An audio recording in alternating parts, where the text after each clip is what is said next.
If you are enjoying this content, please like and subscribe. If you would like a slumbering seagull t-shirt, please click on the link below. Thank you.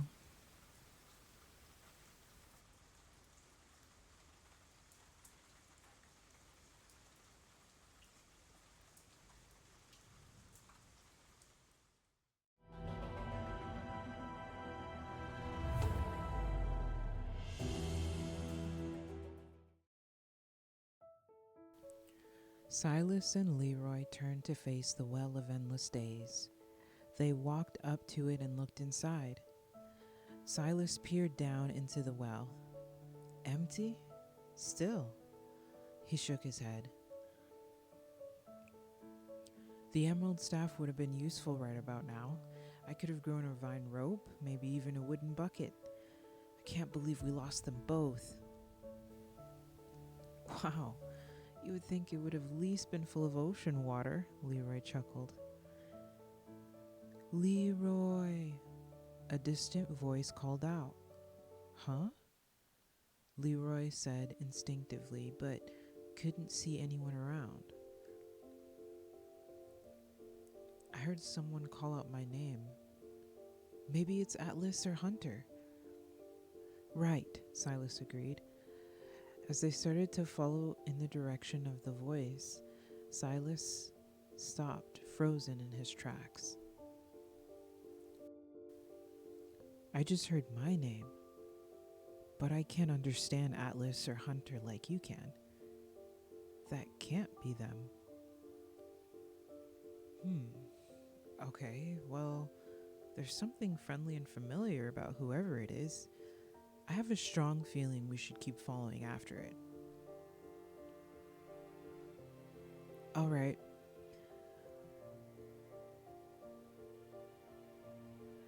By this time, night had already fallen. They both hoped they wouldn't encounter any more pirates, especially without the golden or emerald staff to help them in battle. They pressed on, guided by an inexplicable sense of trust. As night fell, the forest grew dark around them. The boys stayed close, navigating by the faint moonlight filtering through the canopy. Suddenly, Leroy grabbed Silas's arm. Look, he exclaimed, pointing ahead. In the distance, two glowing lights appeared, bobbing gently as they moved through the trees. As the lights drew nearer, the boys could make out familiar shapes in the darkness. Is that? Silas began, hardly daring to believe his eyes. The lights came closer, revealing themselves to be lamps held in the mouths of two magnificent creatures, Atlas the leopard and Hunter the wolf. Atlas! Hunter! Leroy cried out joyfully. The animals bounded towards the boys, their eyes shining with happiness. They dropped the lamps gently on the ground before nuzzling against Silas and Leroy affectionately. I can't believe it's you, Silas laughed, running his hands through Atlas's spotted fur. Leroy, kneeling beside Hunter, looked up at Silas with a grin. He translated what the animals were saying. Uma freed them from those cages the pirates had them in, and then they escaped. Not without scaring the living daylights out of the pirates that were left to guard them. Leroy and Silas both laughed. We were so worried about you two, Leroy said, his voice filled with relief.